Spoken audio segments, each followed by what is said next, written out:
Hello everybody, Gannon here, back with another OnePod podcast. Today I'm joined by my fellow co-host, Dylan. Hello everybody. Hello Dylan, good to have you here. And today we're going to be reviewing chapter 993, titled Wano Country's Dream. This chapter was pretty cool, a little bit wholesome, nothing too crazy. So yeah, let's just get right into it. One thing I would like to say before any of this starts is that me and Dylan were talking about like who's going to be like the next Straw Hat and everything because he's been watching some theory videos, and the most common sense answer would be Yamato. Like Yamato's definitely going to be the next official Straw Hat, I believe, because she, is just this new, awesome, really fucking likable character that's been introduced out of nowhere that is now an ally to Luffy, and then also she has nowhere to go. Like, she's abandoned her life. She's, abandoned any relationship that she would have had with her father, Kaido, and also Kaido's about to get murked. So, Yamato's definitely going to become one of the next Straw Hats. Maybe Carrot's joining. I don't really want her to, but she probably might. If not, she's just going to go back to Zoe or something. And I looked up a picture of Yamato, and because I think she's going to be on a volume cover soon, or she might already have been on a volume cover, and her colors just look fucking insane. They look really fucking good. Like, she has a really good personality, in the chest. She has this white ombre hair that just goes down to blue with red horns, and this really giant, Orochimaru type ribbon that's wrapped around her that's supposed to, be similar to Odin's ribbon, and she just looks fucking amazing. She looks amazing. And she's hot. So, 10 out of 10. Good on Oda for designing, a really new hot crew member. Because ever since post-time skip, they ruined my girl Nico Robin's design. And they made her, she's still hot. Nico Robin is still best girl, but definitely a downgrade. Which is also something we were talking about prior to this. Is how we like post and pre-time skip designs.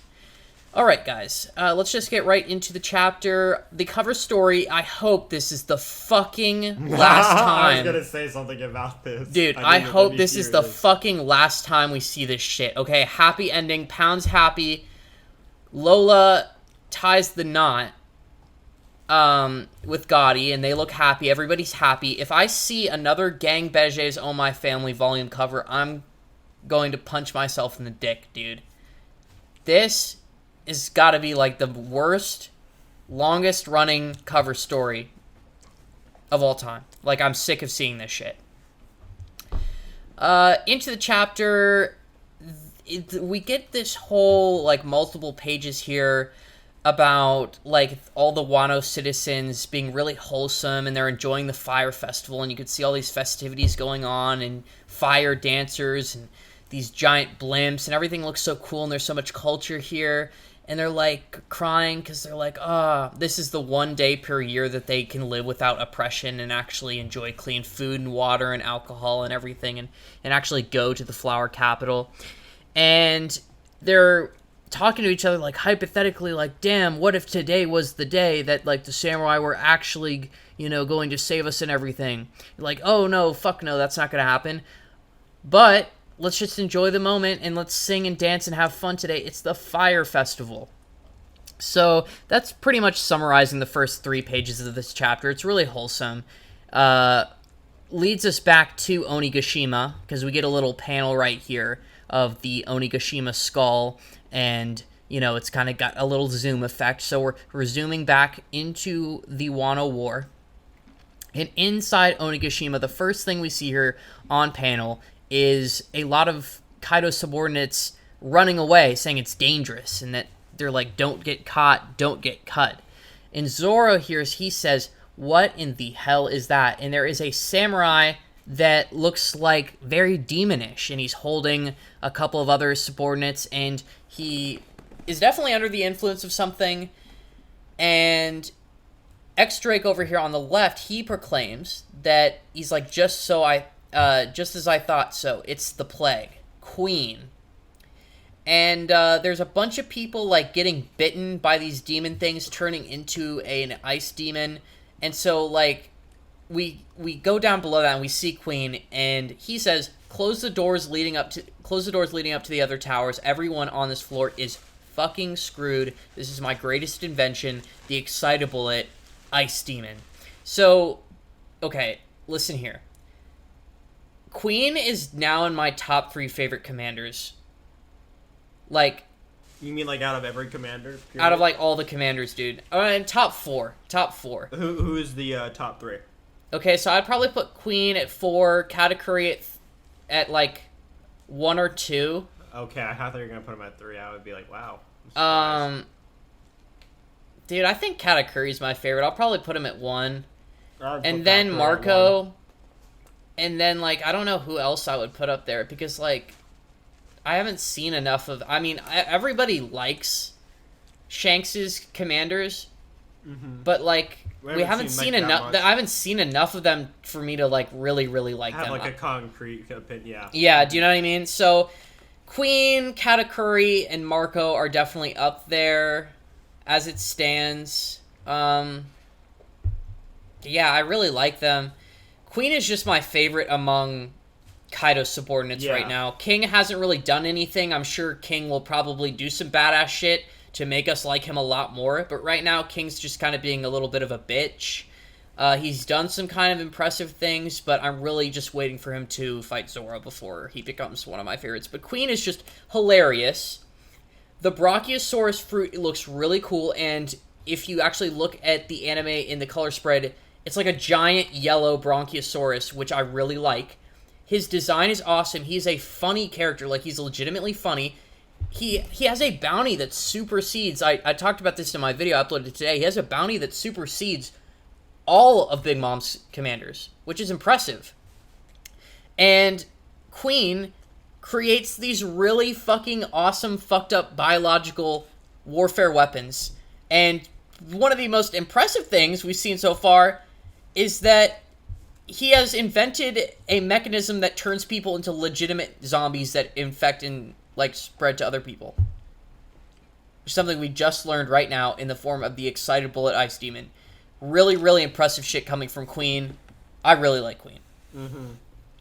So inside the castle, first floor of the basement. So they're, like, only on the second floor right now. They still got 5 fucking levels to go. Like, Luffy's really, really got a ways to go. He's like, out of my way, you bastards. And Sanji puts his, like, hand on his face, and he does a little spin kick. And, dude, I think I saw in the anime that Sanji's suit is, like, brown or something. Like, it's not black. It's like a wine red. Yeah, dude, it's fucking sick. I really like it. Dude, this leads me to believe that, like, that was the augmentations that they were talking about prior, and that he probably will always look like Stealth Black when he's in Stealth Black, which is something that I don't want. Like, I really wanted them to augment Stealth Black so that it looked a little bit different, so that he didn't look so Germa. I don't know if you remember, but I was talking to you about how in the game World Seeker, right? The One Piece, like, game, they, like, allow you to change your costume, and they have, like, a raid suit costume, and on that they raid have one suit for costume, Luffy. Yeah, they have, like, one for Luffy, and there's, like, in place of, like, the skull, there's, like, a straw hat, and I think it'd be really cool if that were to, like, happen. Doubt it would, though, dude. I would have just a video game, but I think it'd be really cool. Like, the ideal situation, right, is they just totally fucked off with the whole Germa, like, suit, like, in general. And what happened is he just wears this wine red suit, and then when he goes into Stealth Black mode, he gets, like, really, like, a cool... So do you know, like, some superheroes just wear, like, a mask that literally just covers, like, their eyes? It's, like, a really thin, like, Robin. Like, if he got, like, a Robin mask, and then his shoes maybe got, like, a little bit beefier. And that's it. Like, something really sleek, cool, and something that makes Sanji looks like a lot less like a dork.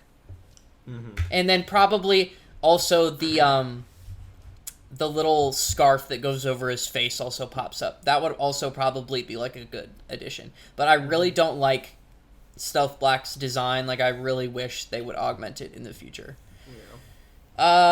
So Sanji's over here kicking some ass real quick, and then it goes down to a panel of this weird fucking looking gorilla smile, and this is just supposed to be like some comic relief moment. Really nothing much to say here. They're just making a joke about how the way the gorilla spawned is way too freaky, because it's just like a fucking sentient looking gorilla that spawns out of an arm. You know, it's really weird. And he uses the gorilla to punch towards them. And Luffy wants to kick this guy's ass, but Sanji's like, dude, don't waste your energy. You gotta fight Kaido. You gotta fight Big Boy upstairs. You can't be messing with these small fry. And while they're arguing, a little bit of a fishman karate, shark tile punch, and the gorilla dude just gets absolutely flattened, like no-diffed by Jinbei. Like, he gets Gecko Moria'd by Jinbei. Jinbei is super fucking strong, and really, I'm getting a better grasp of the power levels and the power scaling of these characters, Dylan, from the anime. Like, looking at the manga, it's a little bit hard to interpret this shit. Like, remember how we were so... I was really surprised when Jinbei and Nico Robin threw Big Mom out of the banquet hall, right? I was really fucking surprised. I was like, holy shit, are they allowed to do that? I was surprised, but then I forgot prior that Jinbei, Nami, Luffy, and them did the same type level shit on multiple occasions at Whole Cake as they were leaving. Like, they fucking electrocuted Big Mom twice. Jinbei knocked her off the ship. So, like, the Straw Hats are able to move Big Mom. That's all I gotta say. Like, it's a realistic feat for them. I forgot about that shit. And then also, the way the anime brings it to life makes it a little bit more clear. Like, the Yonko really aren't, like, gods like we think them to be. Or I really thought them to be for a while. Do you know what I mean? We'll talk more about that. We'll talk about that, because at the end of this chapter, one of our predictions is, like, slightly coming true. Anyways, Jinbei meets up with Sanji and Luffy, and then he offers to take them up a couple floors. Alright, but anyways, this is something that I want to talk about below here. Because there's like a black cat with an eye thing on it, and it says meow. It says, right now, Yamato and Momonosuke are leaving the Uno Tower. So, Bao Huang is, she's a flying squirrel smile. Like, she's got, like, a stipulated ability. But I think, like, she's also a kunoichi, and that, like, there is actually a spectrum of legitimate ninja arts in Wano now. Because here's the thing. I don't know if they were just after images or whatever, but it seemed like last chapter, Raizo actually used shadow clones. And then also he has the scroll ability, which, in my opinion, is a devil fruit ability, but it might not be. So, like, there are definitely ninja arts that are borderline magical. So what I think this bitch is doing right here is actually using the piece of paper to, like, see through it. Like you know how Naruto, they had scrolls that did different shits? Like, maybe she's got some ninja art on the paper, and she's using that as a surveillance device. I think that's what's going down here. She's informing King, and King is still being a little bit of a dork, like, talking on his Den Mushi to everybody. Which, in contrast, if you remember, like, Katakuri is way more Chad than King, because Katakuri just kind of, like, looks around, observes the situation, his eyes light up with his badass observation hockey, and then he just yells out commands. Like, Katakuri was a straight-up Chad.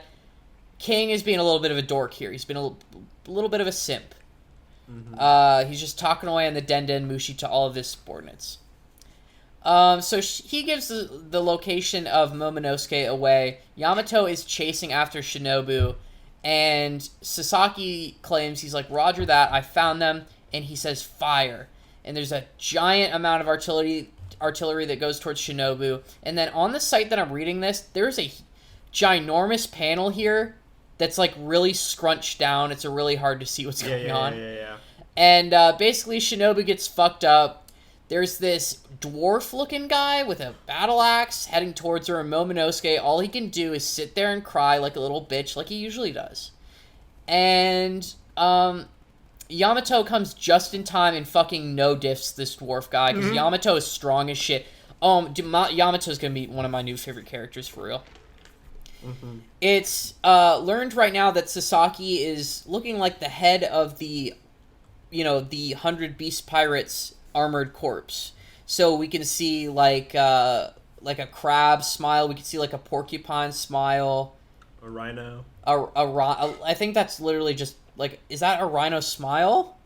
Is that guy like coming out of the rhino? Yeah, it looks like he's kind of just like has like rhino for like legs. What if these people are fucking freaks, dude? Oh shit! I didn't even notice Sasaki was like riding on the back. Yeah, Sasaki's riding on the back right there. These people are fucking freaks. Sasaki looks quite cool. I'm really excited to see what his devil fruit is. He's got like saber-tooth like teeth. He might be the saber-toothed cat, but I really want Who's Who to be the saber-toothed tiger. If there isn't a saber-toothed tiger ancient zone, I'm gonna stab somebody. I swear to fucking God, dude. I'll be so disappointed. If they're all just lame-ass dinosaurs, like if he's like a Spinosaurus or something, or like one of them's got to be like the dinosaur with the chunky I mean, no, tail. they're definitely not all, well, I don't know, I don't think they would be all like ancient dinosaur zones, and even if it like was like, I feel like it's more they're definitely... I feel like the higher tiered like people of Kaido's crew are like all ancient zones, but like not all ancient zones. I feel like are all. Dude, I feel like all the Tobi Roppo are definitely going to be ancient zones, but whether or not they're dinosaurs is the real question. Because up until now, they've all been dinosaurs. True. Okay, so I feel like one of them has to be that dinosaur. I don't know what it's called, but you know what I'm talking about. It walks on like 4 legs. It's got like a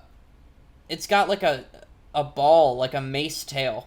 Yeah, I know what you're talking about. Yeah, I feel like that might be what Sasaki is, and then this is my prediction. That's what I think Sasaki is. I think Who's Who is going to be a saber-toothed tiger, and then I think Black Maria is going to be like a aquatic one. I really want her to be an aquatic one. How do you think that would work with? Because she's always in like the bathhouse and stuff, and I'm sure there's going to be like some water formation somewhere for her to utilize. Well, yeah, but I'm like, the whole thing with like, devil fruit eaters can't swim. The water takes away the power to use their fruit. So how should be able to use fully utilize the powers? I didn't think about that. Fuck, we might be fucked. We might just be fucked, dude. We might just be fucked. Maybe it's because she's a mermaid, or maybe there are some... I mean, yeah, that's true. But I'm just wondering about, purely from, how would she use her fruit in the water? Because, Jack can, go in the water and be perfectly fine. He just kind of, chills and can't move. Yeah, because he's a fish But, man. he can't, use his fruit at all, though. Yeah, dude. I really doubt... I really doubt there's, I really doubt if there were, a... That's probably why there are no, fish fruit or anything like that, dude. No, aquatic zone fruits, because that shit, is kind of a plot hole. It doesn't make sense. It's break the rules. Yeah, you're right, dude. My dreams are shattered, Dylan. Okay, we gotta get to the last part of this it is a possibility that she could be, there could be some sort of, amphibious, not, completely, water dwelling, ancient zone devil fruit, but more of, I don't know, a frog. Not a frog, but something like that. Yeah, just some amphibious ancient creature. Yeah, dude. I don't know what the fuck she's gonna be at this point. That's just threw my dreams out the window. But anyways, let's get on with the fucking last bit of this chapter. The juice. Rooftop dome. Kaido is on the ground, bro. He's kind of taking a little bit of an L here. But as we learn, that's really not the case. He's bleeding from his old wound, which looks like profusely. They're saying slash his windpipe, don't let him take another breath until his head is off his body. We haven't won yet. Dude, so is Kaido going to die, dude? They gonna kill this dude? I mean, I don't know. It seems dude, I mean, I feel like it would make sense with how, Luffy kind of just does his thing. And I feel like, the whole, oh, you can't kill him, I feel like it would make kind of sense, he died. this is the person that killed. You know what I mean? Luffy's gonna beat his ass, but like whether the samurai decide to kill him after that is like the question. Because Luffy's got to defeat Kaido. Mm-hmm. Anyways, it says, for a moment, it felt like I saw Kozuki Oden. I wouldn't have minded if you managed to kill me. When my wound aches, I'm reminded of it. But as expected, you are not Oden. There will never be a samurai as monstrous as him again. That's so cool. That is really cool how much, like, props they give Odin. Odin was literally, like, Yonko level, dude, for real. And this just about confirms it. Oh, yeah, no, I agree. Your cuts are too shallow. With only this level of strength, you won't even be able to open up my old wound. You are too weak. Dude, this looks really fucking cool, him just getting back up. And then he revs up. And then he growls at them. He doesn't shoot out fire or anything. He growls at them. And, what's his face? Denjiro's the first one to notice. Wind sights. So now he's just got another fucking ability that he's able to just breathe out. Dude, he's like a boss. He's like a final boss in a video game. Like, he could shoot fire. He could shoot, like, basically laser beams. And now he could shoot out wind sights. And we could see here that it fucking cuts Kiku, but not only that, it cuts her sword in half. Oh, no, I think you're missing the big thing, which I also missed when I was first reading this. Wait, what did I miss? Look behind her. What? It looks like a big blood splatter. That's her fucking arm, Gannon. Whoa! He fucking chops her arm off with no effort. Just yells, wind sighs. Okay. So, like, he actually just, like, yelled towards them and cut her sword and her arm off. I did not know that was her arm, dude. I thought that was a blood splatter. Yeah, no, when I was first reading through this, I completely missed it. Then I looked at it again. I'm like, wait a minute. Holy shit. Of course, this wouldn't matter if Law showed up and actually decided to, like, be a doctor. Mm-hmm. So, the thing is that this means that Kiku is out, for the count now. Kaido's now retaliating, and he's actually gonna, like, fuck up the samurai. And also, another thing, dude, I was just about to ask if Kawamatsu, like, rebounded from him just getting launched by Kaido. It seems that he did, because he's in the panel above. Yeah, I see him. I was going to say, like, ooh, is Kawamatsu out for the count, and then it's Kiku next, and they're all just gonna start dropping like flies? So, real quickly, yeah, I'd like to talk about something that is said here by Kaido, right? Mm-hmm. In the last, like, page, right, we see him talking about how your cuts are too shallow with only this level of strength. You won't even be able to open up my old wound. And he says, you are too weak. Listen, this is so cool, and I think this really, really shows the, like, disparity, or, like, the, like, what's the word I'm looking for? The disparity. The distance between, like, a commander and a Yonko. Because he was saying that just Neko and Ino alone were too damn strong for Jack, and now he's saying all of them together are too weak for him. Yeah. Like, it's insane. For real. I mean, if we're gonna be honest, dude, like, this, dude, yeah. Like, this is really true. Like, the Yonko, like, none of the Yonko subordinates can fuck with the Yonko. Like, Katakuri, Smoothie, Cracker, if any of them tried to fuck with Big Mom, they would be slaughtered. Like, Katakuri's a badass, but, I mean, it's Big Mom. Like, Big Mom would fucking destroy him. Yeah. Kaido over here is the biggest, baddest of them all. And while the Scabbards really did put on a good show the last couple chapters, and they really seemed like they roughed up Kaido a little bit. Yeah, I mean, it's really was nothing. really thinking that, like, they actually did something, like, massive last chapter. They've with their done last really, attack, but it turns out they did literally nothing to him.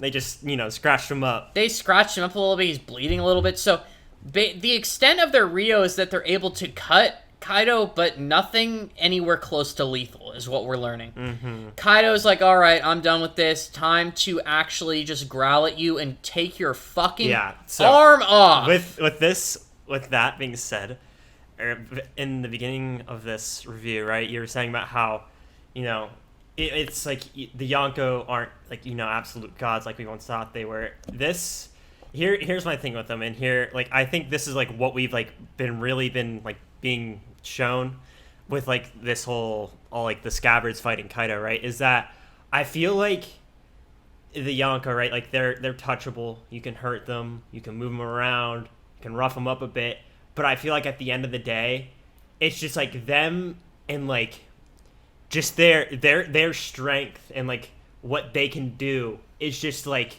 not like uncomparable to like it's anybody uncomparable else, really. to like you're Like you cannot do like like most characters in the verse cannot do things on a scale a Yonko can do when it comes to them fighting, right?